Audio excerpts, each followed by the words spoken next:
Let's talk about businesses or the self-employed individuals and things that they can do to prepare for tax season in the last quarter of the year. One of the things that we talk to new business owners and even some seasoned ones is getting organized.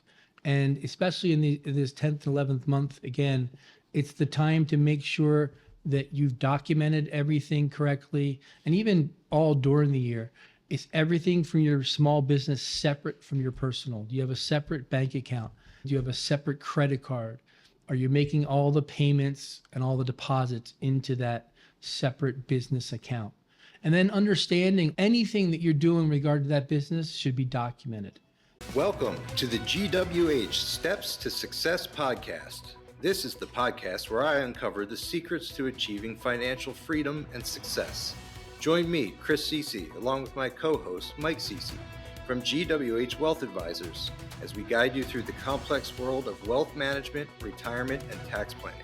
At GWH Wealth Advisors, we believe that everyone deserves the tools and knowledge to shape their financial future. Now here we are, your hosts, Chris and Mike Cece.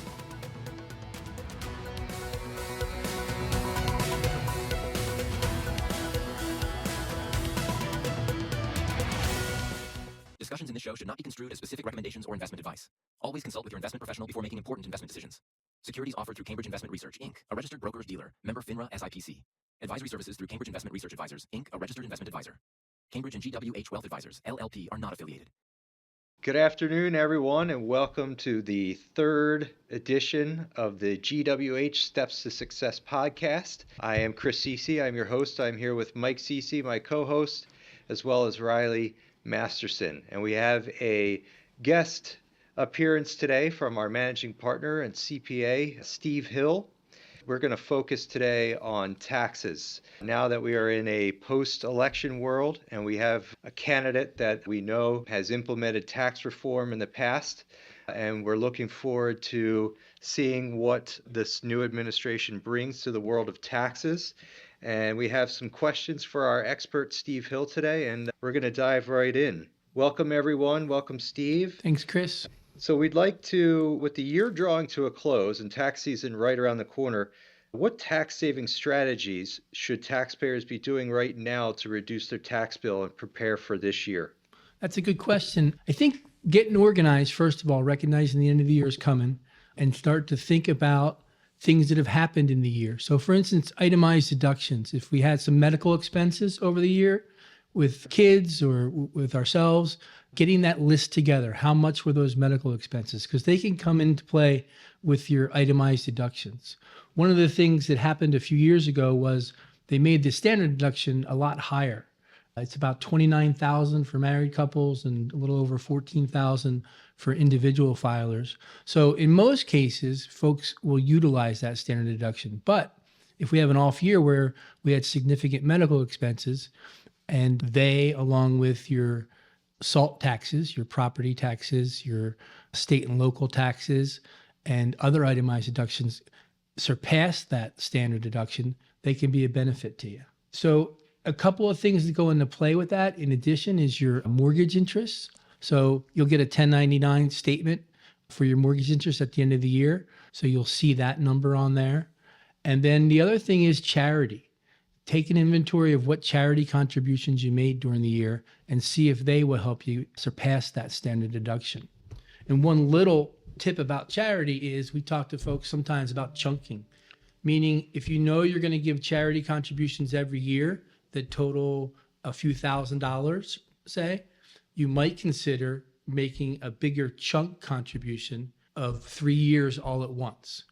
Doing that would give you a larger charity contribution of, say, $9,000 or $10,000, and then that can get you past that standard deduction and be a tax benefit to you on your tax return. That's pretty cool. I actually have a question about that too, Steve. So you said the standard deduction, or it was itemizing, you said, so it's one or the other. So if you donate to charity and it's not over that standard deduction, it will not benefit your taxes, is what you're saying?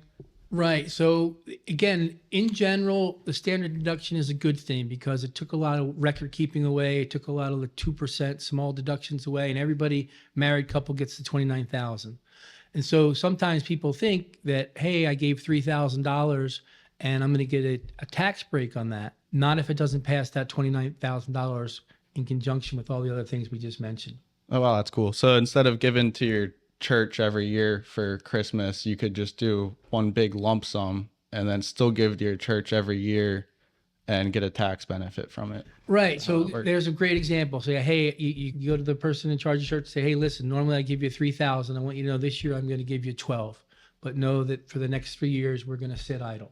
And then that $12,000 could put you over the 29,000, and then you're getting a tax break on it. And in the end, you're giving the same amount to your church. You're still contributing, you're still tithing, you're still taking care of the people you want to take care of. Wow, that's really cool. What can people do with their retirement contributions? Well, again, I think a lot about taking in inventory. Have you maxed them out? What is the pace? If you're a W-2 employee, take a look at that. You're thinking about cash flow and all those things that you need to think about, but are you maxing that out fully at your 401k? Or if you're at a certain tax bracket, are you making a separate IRA contribution that's deductible?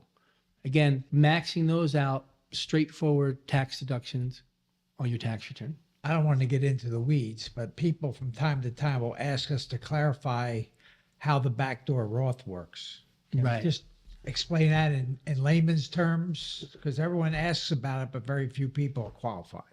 So that's not going to be a tax savings. So let's get that part right there. It's after tax dollars. But think about the Roth accounts as a terrific way to save money in retirement that is never, ever going to be taxed again. So you can take up to, I think, $7,500 is the number, and you put that into a non-traditional IRA. And then the very next day, you convert that to a Roth IRA. So it's called a backdoor Roth because there's 2 steps to getting it into the Roth account. Again, not a tax savings, but a great retirement strategy for the long term because that $7,500 and the growth will never be taxed again. Steve, just to backpedal a second, Mike, when you just brought up the retirement accounts and contributing to 401ks and such throughout the year to help with your taxes.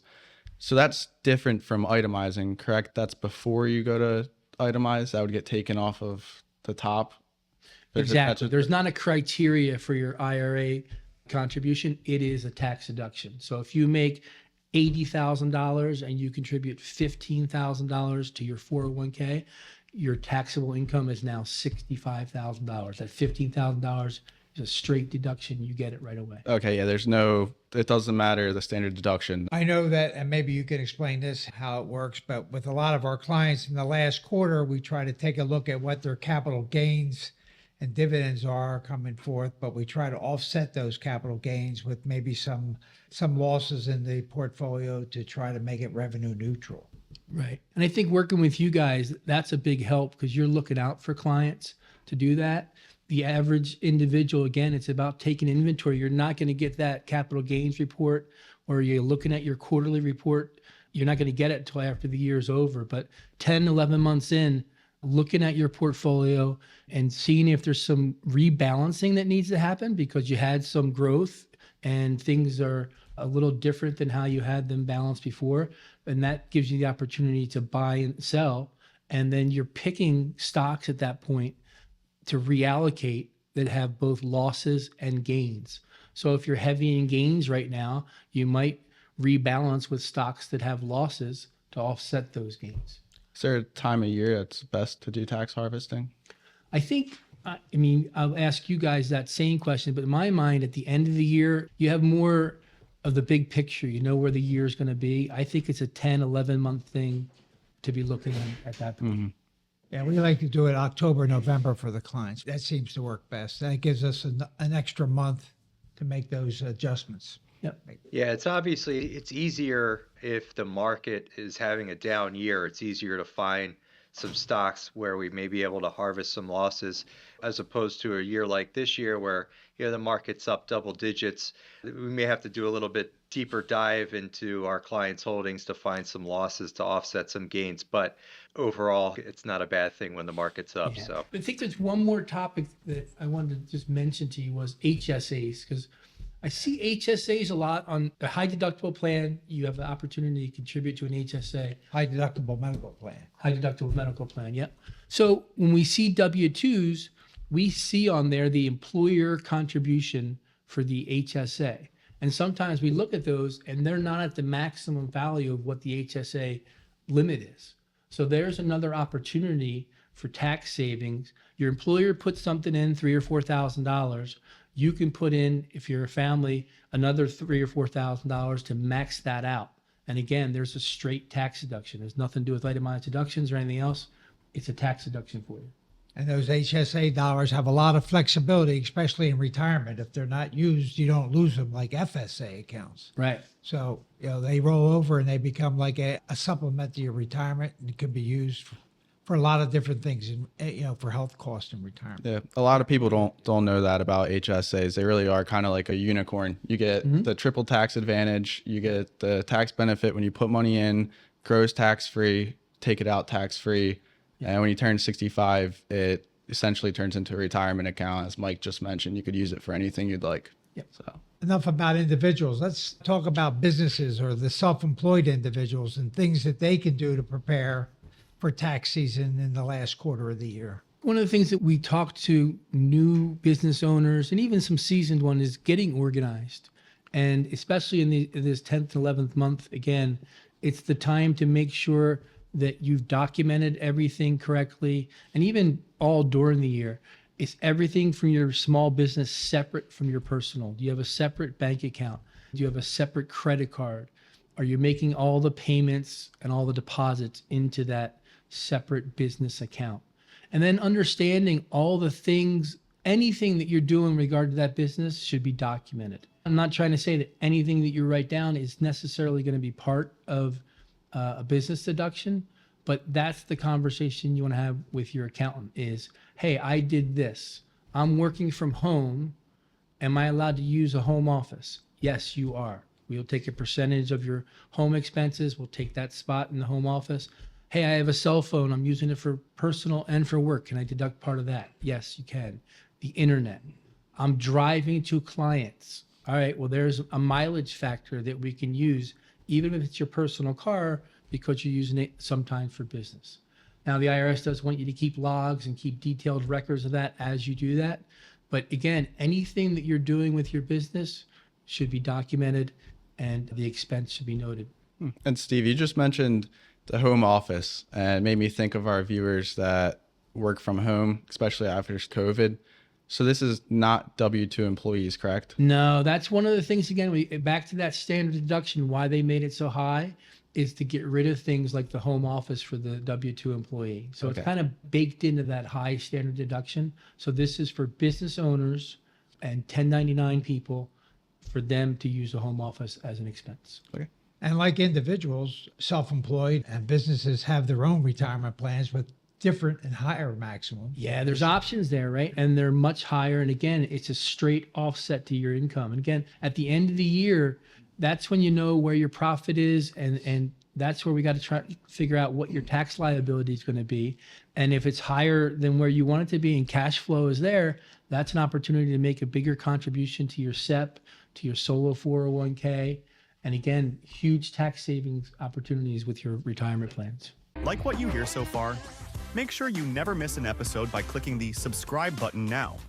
This podcast is made possible by listeners like you. Thank you for your support. Now, back to the show. Now, during the presentation, Riley's been getting phone calls in and questions from our listeners. So he's got a few that he's jotted down. So Riley, why don't you Yeah, of course. list some of our viewer questions? So the first question I got here is from Cindy from Boise, Idaho. She put in the question here, why do I owe money every year if they withdraw taxes from my paycheck? It's a common thing that we see. And that has to do with withholding on their W-2 not being high enough.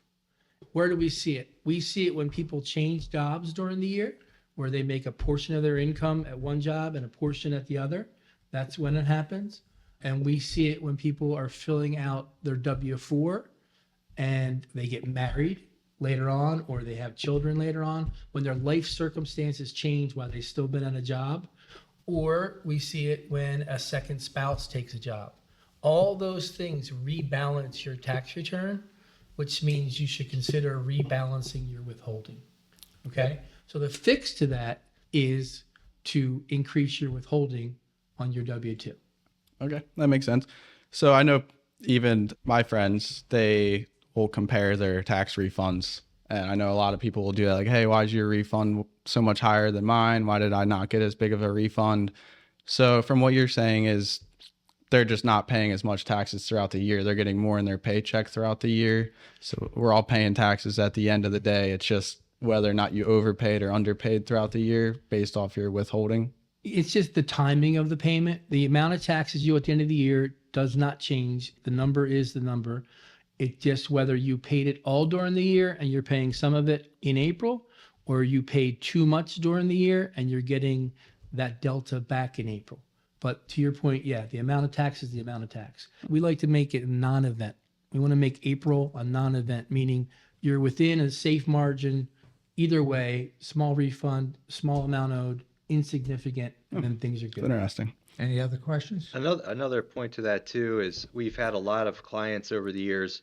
Now that more companies are offering Roth options in their 401k plans, if you switch from traditional 401k contribution to a Roth contribution, your taxable income is going to be higher, right? Absolutely. Steve? And that's a really good point. So I feel like the Roth 401k is new. Maybe the past few years that became more of an option and more employees are adopting it. And some folks are going to that, or they're going to half Roth, half traditional. And then exactly that makes your taxable income is going to go up. Again, the Roth's a great idea, separate from all this, but the amount of taxes you're going to pay is going to increase, and you might have to adjust your withholding based on that. Got 3 more questions here for you. Mark asked, can I still deduct my HELOC interest? HELOC is home equity line of credit. So that's the it depends answer, right? So the amount of your mortgages now can be up to $750,000. And by that, I mean, if you have a mortgage or a combination of mortgages up to $750,000, you can deduct that mortgage interest, and that could potentially help you with your itemized deductions. If you take a HELOC loan out, it depends on what you use the money for. If you use the money for that house that the HELOC loan is on, and you update your kitchen, redo your bathroom, then you can use that interest on that HELOC loan as part of an itemized deduction. If, and this may still be a good idea for you, you do a HELOC loan to pay off some credit card debt, to pay for your kids' tuition, or to buy a new car, that's fine. But that mortgage interest cannot be deducted on your tax return. So the bottom line is, take the HELOC loan, use it on the house, use it as a deduction. Take the HELOC loan, use it for something else, not on your tax return. All right, this is a good one. This one's from Tony. He said, I'm thinking about selling my home. What do I need to know about capital gains, and what can I do to avoid them? So I'm guessing this is his primary residence. Well, that's the key right there. If it's primary residence, then he's lived in it for 2 years or more. If you're single, you get a $250,000 exclusion on your capital gains. So if your capital gains from when you bought your house to when you sold your house, the first $250,000 of that is not taxable. If you're married, the first $500,000 of that is not taxable.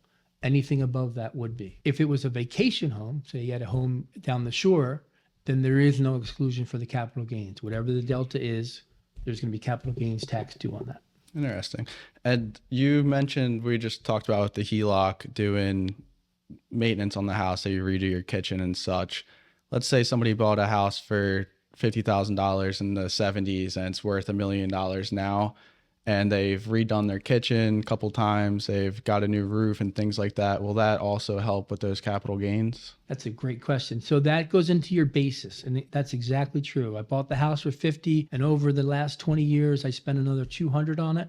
Well, then my basis is now $250,000. The combination of those two is what goes into your basis, and that's where we count the delta from for capital gain. Oh, that's interesting. So I'm assuming not too many people have to worry too much about capital gains on their primary residence. Not on their primary residence. So property values are increasing, but if you're married, that $500,000 exclusion, plus the fact that you've made improvements over the years, usually is going to take care of all that. Great. All right, we got one more here for you. Bill from Newtown, actually, where we're located here. He asked, what happens if I gift too much money to my grandkids? So I'm assuming he's talking about the $18,000 a year gift tax exclusion. Actually, this is a great question because we get this a lot here at our firm. Yeah, we do. We get questions about that, and they always say, "Well, is my grandson going to have to pay taxes on that?" And then the other one is, "Do I have to pay taxes on that?" And the answer is, nobody pays taxes on that. It's a reporting requirement. So under $18,000, nobody has to report anything.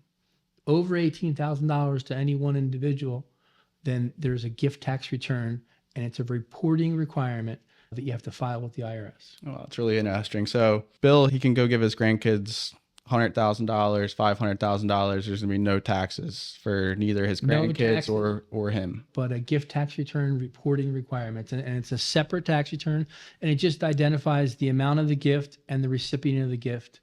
And then you file that with the IRS, and it goes on record, and that goes toward their whole lifelong estate gifting. Oh, that's really interesting. I don't think a lot of people know about that. Right.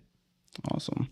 Well, that's all I have for you. Thank you, Steve. Well, Steve, on behalf of our Steps to Success podcast, I'd like to thank you for being here. Thanks Chris, for you having want to me. wrap it up? Thank you all again for a great third episode of our GWH Steps to Success podcast. And thank you to Steve for being here today. I think it's a good time of year, as you mentioned, to take a look at your tax situation going into the end of the year so you don't have any surprises come April when you file your taxes. So I think a lot of the points that were made today are helpful and good timing as well. So thank you all again for being here, and we look forward to seeing you in our next episode.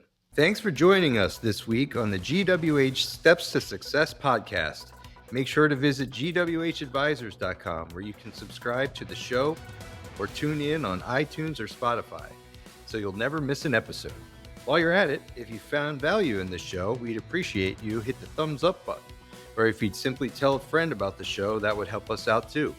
If you like this episode, you may want to check out more content available on our website.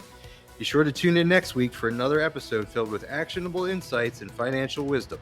Until then, this is Chris Cece signing off.